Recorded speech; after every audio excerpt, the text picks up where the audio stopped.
বিশ্বের দুই মহাশক্তি এখন মুখোমুখি, তবে আকাশ বা স্থলে নয়, লড়াইটা এবার সমুদ্রের তলদেশে।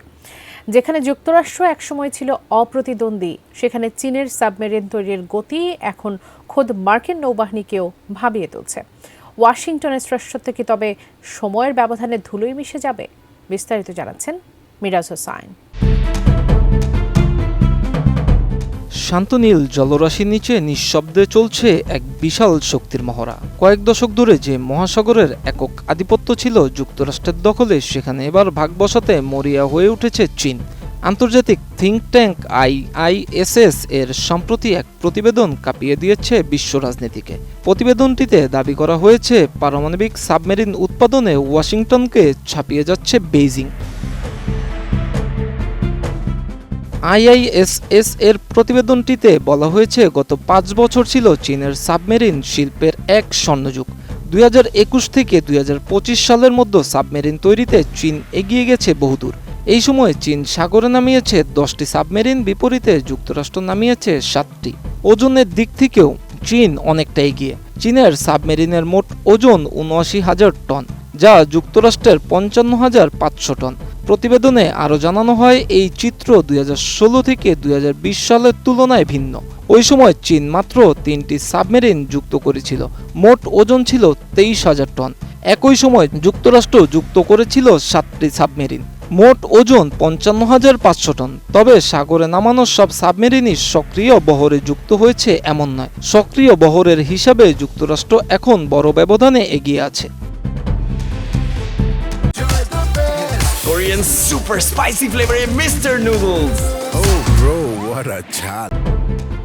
IISS এর মিলিটারি ব্যালেন্স 2025 অনুযায়ী 2025 সালের শুরুতে চীনের 12টি সক্রিয় পারমাণবিক সাবমেরিন ছিল।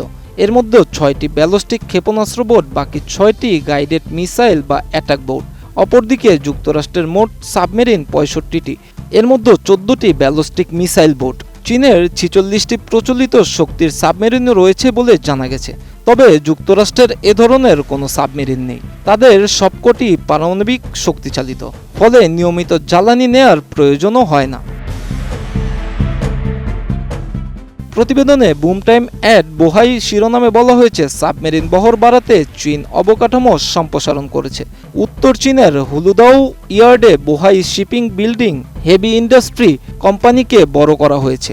অপরদিকে যুক্তরাষ্ট্র কলম্বিয়া শ্রেণীর ব্যালিস্টিক মিসাইল সাবমেরিনও তৈরি করেছে, তবে কর্মসূচি অন্তত 1 বছর পিছিয়েছে। দায়িত্বপ্রাপ্ত অ্যাডমিরাল জানান, প্রথম submarine USS district of Colombia 2028 সালের আগে হস্তান্তরের সম্ভাবনা নেই। তবে IISS বলছে, চীনের সাবমেরিন সংখ্যা বৃদ্ধি পশ্চিমা দেশগুলোর জন্য চ্যালেঞ্জ, কারণ তারাও উৎপাদন বাড়াতে হিমশিম খাচ্ছে। হলুদাও শিপইয়ার্ডে 2টি টাইপ 094 সাবমেরিন নামানোর বিষয়ে প্রতিবেদনে উল্লেখ করা হয়েছে। এগুলো পারমাণবিক অস্ত্র বহনে সক্ষম। চীন আরও উন্নত টাইপ 096 সাবমেরিন নিয়ে কাজ করছে। এগুলো এই দশকের শেষের দিকে বহরে যুক্ত হতে পারে। গত 5 বছরে চীন অন্তত 6টি গাইডেড মিসাইল সাবমেরিনও নামিয়েছে। এগুলোতে উলম্ব উৎক্ষেপণ ব্যবস্থা রয়েছে, এর মাধ্যমে জাহাজ বিধ্বংসী ক্ষেপণাস্ত্র ছোড়া সম্ভব। প্রতিবেদনে আরও বলা হয়েছে, মানের দিক থেকে চীন এখনও পিছিয়ে রয়েছে। চীনের সাবমেরিন যুক্তরাষ্ট্রের মতো শব্দহীন নয় বলে ধারণা করা হয়, ফলে গোপন চলাচলে যুক্তরাষ্ট্র এগিয়ে। বিশেষজ্ঞদের মতে নৌযুদ্ধে বড় বহর গুরুত্বপূর্ণ। ধ্বংসকারী জাহাজ, ফ্রিগেট ও সারফেস কাম ব্যাটালিয়ন দিক থেকে চীনের বহর ইতিমধ্যেই বিশ্বের বৃহত্তম। চীনের এই ক্ষিপ্র গতিতে উৎপাদন পেন্টাগনের কপালে দুশ্চিন্তার ভাঁজ ফেলেছে। মার্কিন নৌসচিব জন ফ্যালন প্রতিনিধি পরিষদে অত্যন্ত হতাশাজনক এক চিত্র তুলে ধরেছেন। জন ফ্যালন বলেন, আমাদের সব কর্মসূচি এখন বিশৃঙ্খলার মধ্যে আছে। সবচেয়ে ভালো প্রকল্পটি অন্তত 6 মাস পিছিয়ে আছে এবং বাজেট ছাড়িয়ে গেছে 57%। বছরে 2টি ভার্জিনিয়া শ্রেণীর সাবমেরিন তৈরির লক্ষ্যমাত্রা পূরণে হিমশিম খাচ্ছে হোয়াইট হাউস।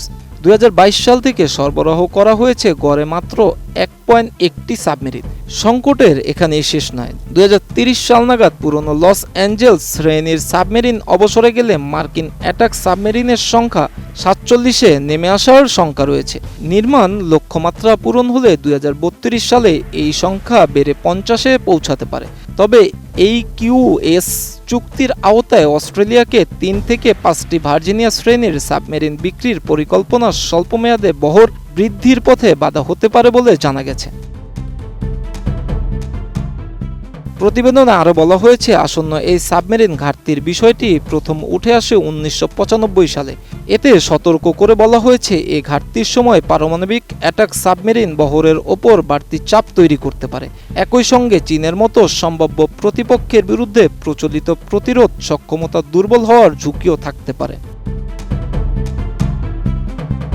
সমুদ্রের তলদেশের এই লড়াই কেবল সংখ্যার নয়, এটি প্রযুক্তিরও লড়াই। চীন যখন দ্রুত গতিতে বহর বাড়াচ্ছে, যুক্তরাষ্ট্র তখন মানের শ্রেষ্ঠত্ব বজায় রাখতে লড়াই করছে। তবে এই প্রতিযোগিতার শেষ কোথায়? গভীর সমুদ্রের রাজত্ব শেষ পর্যন্ত কার হাতে থাকবে তা বলে দিবে আগামী কয়েক বছর। Miraj Hossain, ATN news.